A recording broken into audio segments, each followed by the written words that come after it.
Football জ্বরে কাঁপছে পুরো বিশ্ব, আর মাঠের সেই উত্তাপ ছড়িয়ে পড়েছে দর্শকদের মাঝেও। ফুটবলের সর্বশেষ খবর এবং বিশ্লেষণ নিয়ে সমকাল বার্তা কক্ষের পক্ষ থেকে আপনাদের স্বাগত জানাচ্ছি। আমি তিন্নি অধিকারী এবং আমাদের সাথে আছে সমকালের বিশেষ প্রতিনিধি সেকান্দর আলী। ভাই, আপনাকে স্বাগত জানাচ্ছি। আসলে বড় দলগুলো তো ইতোমধ্যে খেলা শুরু করে দিয়েছে। ব্রাজিল মরক্কো তো ড্র করেছে এবং আবার জার্মানি কুরাসাওকে 7-1 গোলে উড়িয়ে দিয়েছে। গতকালকে যে ম্যাচটা হলো সেই একই গ্রুপটা আমরা দেখতে পেলাম, যদিও ব্রাজিল এবং জার্মানির মধ্যে পার্থক্য অনেক বেশি। কারণ যে আমরা যেটা দেখলাম, ব্রাজিল ছিল ওই সময় 14 সালের একরকম, আর জার্মানি চ্যাম্পিয়ন হয়ে গিয়েছিল। কিন্তু পরবর্তীতে যদি আমরা চিন্তা করি, কুরাসাও একটা নতুন দল, 48 দলের বিশ্বকাপ হচ্ছে, সেই জায়গা থেকে যদি আমরা চিন্তা করি, সেটা কিন্তু একটা খুব একটা 7 গোল খাওয়া তাদের জন্য কমই হয়ে গিয়েছে। আমি যদি বলি যে 11টা গোল দিয়ে দিত, তাহলে কিন্তু অসম্ভব ছিল না। তবে অদ্ভুত ব্যাপার হলো, তাদেরকে বোধহয় প্রথম দিকে একটু লাইটলি নিয়েছিল যেটা জার্মানি, যে কারণে তারা কিন্তু একটা গোল দিতে পেরেছে।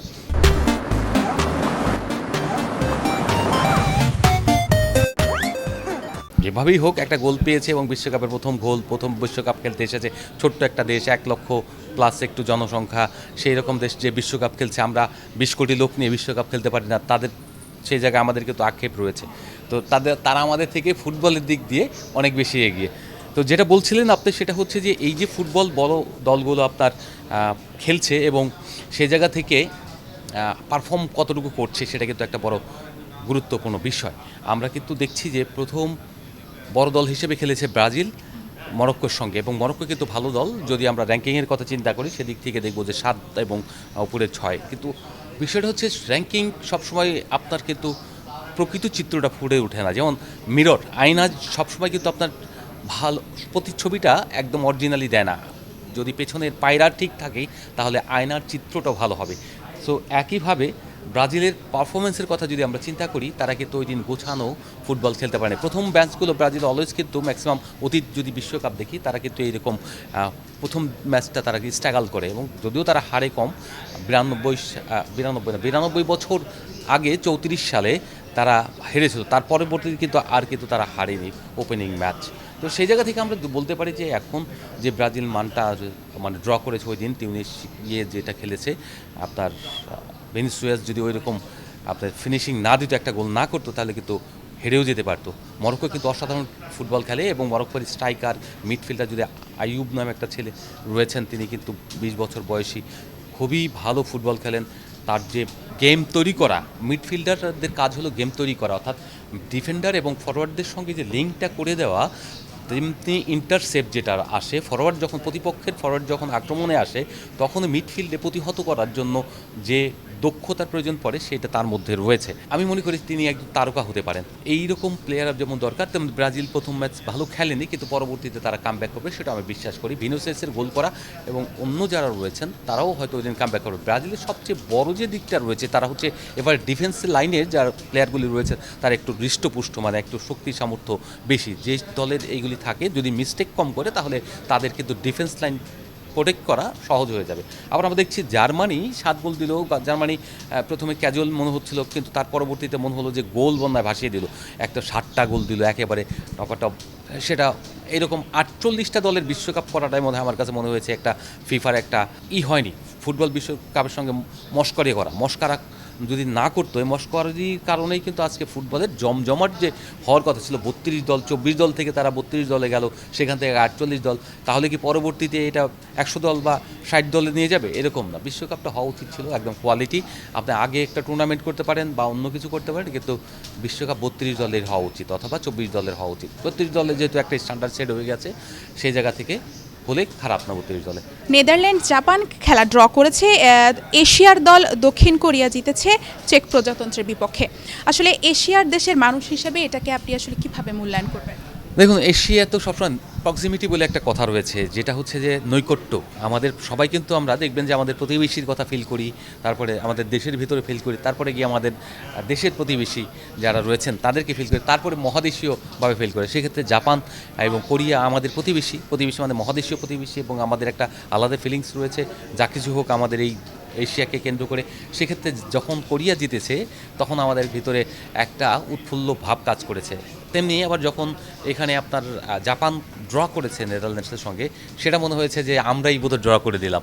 এই যে ফিলিংস, এই ফিলিংসটা কিন্তু প্রত্যেকটা বাঙালির মধ্যে না থাকলেও ম্যাক্সিমাম বাঙালি বা যারা এই জিনিসটাকে উপলব্ধি করে তাদের ভিতরে রয়েছে। সেগুলো আঞ্চলিকতা একটা বড় ব্যাপার, এবং সেই আঞ্চলিকতার প্রতি আমি সাধুবাদ জানাই। এবং আমি আশা করব যে এবার এশিয়ার অন্য দলগুলো ভালো করবে। যেটা ইরানের খেলা রয়েছে সামনে, তার পরবর্তীতে যদি আমরা ইরাকের কথা চিন্তা করি, এটা কিন্তু একটা ফুটবল ঐতিহ্য অনেক আগে থেকেই রয়েছে। আর জাপান তো প্রতিনিয়তই খেলে, তার সঙ্গে কোরিয়া, তারা তো বিশ্বকাপের নিয়মিত দল। নিয়মিত বুক যখন থাকে তখন তাদের পারফরমেন্সটা better, day by day better হওয়া উচিত। লাস্ট ম্যাচে একটু স্ট্রাগল করেছিল, প্রথমে পিছিয়ে পড়েছিল, তারপরে তারা 2 গোল দিয়ে ম্যাচটা জিতেছে। আশা করি যে তারা পরবর্তীতে যে দলগুলোর সঙ্গে খেলবে, যে ম্যাচগুলো খেলবে, সেখানে তাদের স্বতঃস্ফূর্ত পারফরমেন্স থাকবে। একইভাবে জাপান যেহেতু ড্র করেছে এবং 2টো গোল করেছে, গোল করা কিন্তু একটা হ্যাবিট, এবং এই গোল যারা করতে পারে তারা কিন্তু জয়ের সম্ভাবনা তাদের বেশি থাকে। বিশেষ করে আপনার যদি ফরওয়ার্ড লাইন ভালো থাকে, আপনার যদি মিডফিল্ডে প্রত্যাশিত পারফরমেন্স নাও পান, কিন্তু ফরওয়ার্ড এবং যদি আপনার ডিফেন্স লাইন ভালো থাকে, তাহলে ওভারহেড যদি বল যায়, অর্থাৎ লং শট খেলে এবং সেই বল যদি ধরে পিক করতে পারে ফরওয়ার্ড, তাহলে আপনার জেতার সম্ভাবনা বেড়ে যায়। আমরা আশা করব জাপান সেই কাজটা করবে। একইভাবে আমরা যদি চিন্তা করি যে ইরান সৌদি আরবের খেলা যদি ভালো হয়, তাহলে আমাদের জন্য ভালো লাগবে। কাতারকে আমরা দেখেছি 11th আওয়ারে, যারা কিন্তু সেকেন্ড টাইম আর কি কোয়ালিফাইং করে খেলছে। 21-22 সালে তারা যে বিশ্বকাপ খেলেছে সেটা স্বাগতিক হিসেবে, কিন্তু যেটা তারা এইবার খেলছে একেবারে কোয়ালিফাই করে, মানে প্রতিযোগিতা করে এশিয়ার মধ্য থেকে একটা দল হিসেবে খেলছে। এবং তারা হাঁটতে হাঁটতে সারা ম্যাচে একেবারে আপনার ব্যাকফুটে ছিল, এবং 11th আওয়ারে একদম এক্সট্রা টাইম, মানে 90+4, ওই 4 মিনিটের শেষ মাথায় গিয়ে হেড দিয়ে একটা গোল করে তারা দারুণ একটা উদযাপন করেছে। এটাকে আমি জানাই যে তাদের আবেগকে সম্মান জানাই যে তারা একটা পয়েন্ট নিতে পেরেছে। এই আজকে সামনে এখন আরও অনেকগুলি খেলা রয়েছে। এখন বিশ্বকাপটা আস্তে আস্তে জমে উঠবে, কারণ বড় দলগুলোর পার্টিসিপেশন বাড়ছে। আজকে ধরেন আপনার খেলবে অলরেডি নেদারল্যান্ডস তো খেলে ফেলেছে, স্পেন খেলবে, তারপরে আপনার রাতে তার সঙ্গে যদি আপনার চিন্তা করি পরের দিন ফ্রান্সের খেলা রয়েছে, এরপর আর্জেন্টিনার রয়েছে। বাঙালির বিশ্বকাপ বলতে আমরা যেসব দলগুলোকে বুঝে থাকি, জার্মানির সমর্থক দেখবেন যেখানে জার্মানির পতাকা নিয়েও কী করে জার্সি পরে চলে আসছে। তার মানে এই যে উত্তেজনা, সেটা কিন্তু বাঙালির মধ্যে চলে এসেছে, এবং সেই ঢেউটা হয়তো আছড়ে পড়বে আগামী 17 তারিখ সকাল 7টায় যখন আর্জেন্টিনার ম্যাচ শুরু হবে। সেটা প্রবলভাবে আছড়ে পড়বে। ব্রাজিল যদি আরেকটু ভালো খেলতো, তাহলে মনে করেন এখানে হলুদ জার্সিতে ছেয়ে যেত, এবং তখন তাদের আবেগটা রাস্তায় দেখতে পারতেন, মানে তর্জন এবং গর্জনের সেই জায়গাটা। তবে আসল খেলা হলো যে মাঠে তাদেরকে ভালো খেলতে হবে, দর্শকদের মন ভরাতে হবে। যদি দর্শকদের মন ভরাতে না পারে, তাহলে কিন্তু ফুটবলের মানে যত বড় দলই হোক না কেন, সেই বিনোদনের জায়গায় থাকবে না, আক্ষেপের জায়গা তৈরি হবে। তো আর্জেন্টিনা বর্তমান চ্যাম্পিয়ন, তাদের মেসি যেমন রয়েছে, ব্রাজিলে ওইরকম তারকা নেই, কিন্তু অনেক ছোট ছোট দলেও কিন্তু বড় বড় তারকা ইউরোপের দেশগুলিতে রয়েছে। জার্মানিতে ওইরকম তারকা খুব কম। মুসিয়ালা যদি চিন্তা করেন, মুসিয়ালা আমার মনে হয় যে খুব ডমিনেট করবে। এদিকে ইয়ামেলের কথা যদি আমরা বলি, তাহলে তিনি তো নাম করা একজন প্লেয়ার, তরুণ, একেবারে 18 মানে হলে বিপ্লব ঘটানো। তো সেই বিপ্লব নিশ্চয়ই তিনি ঘটাবেন, তার কাছ থেকে আমরা সেই পারফরমেন্স আশা করি। স্পেন, ফ্রান্স এবং আর্জেন্টিনাও তো খেলা শুরু করতে যাচ্ছে, যেটা আপনি একটু আগে বললেন আর কি। তো তাদের কাছ থেকে আসলে কেমন প্রত্যাশা করছেন? আর্জেন্টিনার ম্যাচের দিন কি বাংলাদেশে উৎসবমুখর পরিবেশ তৈরি হবে? অলরেডি তো উৎসব, আপনার মারামারি তো অনেকদিন আগে থেকেই শুরু হয়ে গেছে। গ্রামে গঞ্জে পতাকা বানাচ্ছে, কেউ জমি বিক্রি করে দিচ্ছে। তো এই যে পাগলামি, এই পাগলামিগুলো থাকে। হয়তো নিজেদের দেশ খেলে না, নিজেদের দেশ খেললে তাহলে হয়তো এই মানে এত নিজেদের জিনিস নিয়ে আবেগ প্রকাশ করতো।